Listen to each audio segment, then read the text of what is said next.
আমাদের দেশের কিছু লোক বলছে এই মৌলবীরা মূর্খ, ধর্ম যার যার, উৎসব সবার। আহা, কথাটা মারাত্মক কথা। আমি তাইলে বলবো কুরবানির সময় ডাকবো গরুর ঠ্যাংটা ধরবি আই। কথাটা বুঝতে পারেননি? কষ্ট দেওয়া হবে। আমাদিকে ডাকা হয়, বাজাপ্তা থানাওয়ালা ডাকে, থানার আইসি আমাদিকে ডাক করে, ডিএম ডাক করে, বিডিও অফিসার আমাদিকে ডাক করে। ডেকে কি বলে, স্যার আপনারা বার্তা দেন। আমরা মৌলবীরা কি বার্তা দিই, তোমরা যখন কুরবানির সময় প্রাণীটা জবাহ করবে, ময়লাটা পরিষ্কার করবে, মাংস আত্মীয় বাড়িতে পাঠালে ভালো করে প্যাকেট করে পাঠাবে। কেন? ইসলাম কেউ কি কষ্ট দিতে শিখায়নি, তোমার দ্বারা যেন কেউ কষ্ট না পায়। এটা রাসূল আকরাম সাল্লাল্লাহু আলাইহি সাল্লামের আদর্শ, আমরা শিক্ষা দিই। আর তুমি বলছো, বোম্বে থেকে ফোন করে আমার এক বন্ধু বলছে, হুজুর দেওয়ালির মিষ্টি খাওয়া যাবে না। যাবে না, আমি বললাম হারাম। কথাটা বুঝতে পেরেছেন না পারেননি? পুজোর প্রসাদ কেন হারাম আপনাদেরকে বলে যাই। পুজো উপলক্ষে যদি খানা হয় হারাম। পুজো উপলক্ষে যদি তার মান্নত করা জিনিস দেওয়া হয়, কোরআনে আছে ইন্নামা হাররামা আলাইকুমুল মাইতাতা ওয়াদ-দামা ওয়া লাহমাল খিনজির ওয়া মা উহিল্লা বিহি লিগাইরিল্লাহ। প্রবাহিত রক্ত, মরা জন্তুর মাংস, শুয়োরের মাংস, আল্লাহ ব্যতীত অপরের নামে উৎসর্গিত জিনিস তোমাদের জন্য হারাম করা হলো। সেই মালটা ঠাকুরের নাম সামনে হোক, কবরের সামনে হোক, গাছের সামনে হোক, আল্লাহ ব্যতীত যদি অপরের নামে নেওয়া হয়, পীরের নামে হোক, বাবার নামে হোক, যার নামে উৎসর্গ করা হবে। কেউ যদি মাজারের নামে, কোনো বাবার নামে, কোনো গাছের নামে, কোনো ঢিপির নামে মুরগি মান্নত করে, 1000 বার বিসমিল্লাহ বলে জবাহ করলেও হালাল হবে না, বৈধ হবে না, যেহেতু আল্লাহ ব্যতীত অপরের নামে উৎসর্গিত জিনিস। আমার ভাই, এই ধরনের পাপ থেকে বাঁচবো, সকলে জোরে বলুন ইনশাআল্লাহ। আমার বর্তমান টাউনে দুঃখ লাগে কি জানেন, দুর্গাপুজোর বড় বড় মণ্ডপ হয়, তারা ধর্ম পালন করে, কিছু মুসলিম ছেলে আবার তাদের কমিটিতে থাকে, পুজো ভাসাতে যায় মদ ফ্রি পাবে বলে। বাস্তব বলছি, আমি কিন্তু কেউ ভয় করে কথা বলি না, হকটা বলছি আমি। আর যদি মিথ্যা হয় আপনাকে যেমন বলে দিই, মহররমের দিনে যাবেন, যতগুলো ছেলে বর্তমান টাউনে মহররম পালন করছে, কসম খাবো না, আপনাকে চোখে দেখিয়ে দেবো, সব কটাই মদ খেয়ে আছে, সব কটা মাতাল। অথচ তারা বলছে হাম আশিকে রসুল হে, মদ খায় আশিকে রসুল। কত দুঃখের বিষয়।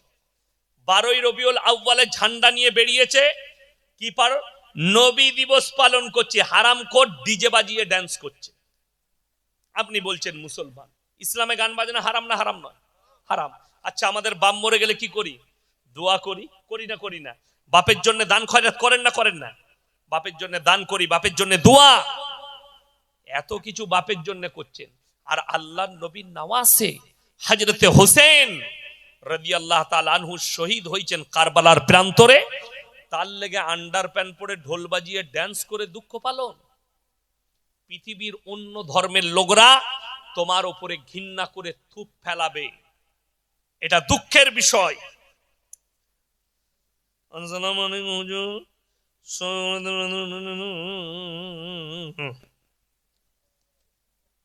শবে বরাতের রাতে নামাজ, আমি তো বলেই দিয়েছি, আমাদের দেশে ফরজ ইবাদত নিয়ে মারামারি নাই, নফল নিয়ে মারামারি, ঠিক কিনা কথা বলে?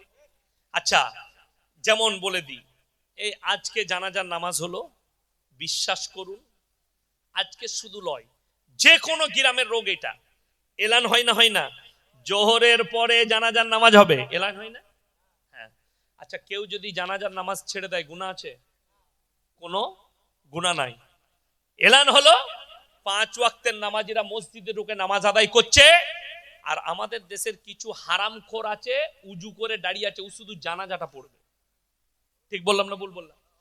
আচ্ছা বলুন, কেউ যদি জেনে শুনে ফরজ ইবাদত ছাড়ে, গুনাহে কবিরা, বড় গুনাহ, আপনি বড় গুনাহ করছেন দাঁড়িয়ে থেকে। 5 ওয়াক্ত নামাজ পড়ে না। এই কলকাতা, মিটিয়াবুরুজ, খিদিরপুর, 24 পরগনা, মেদিনীপুর, হাওড়া, হুগলি, এই শবে বরাতের রাত্রে কিছু ছেলেকে দেখতে পাবেন, সব বাপের কিনা বাইক নিয়েছে, অ্যাপাচি, কেটিএম, আর সব কটাই গুটকা খোর। কি বুঝলেন? আর দিয়ে একবার করে কবরস্থানে যাচ্ছে, দাদর কবর যাচ্ছে,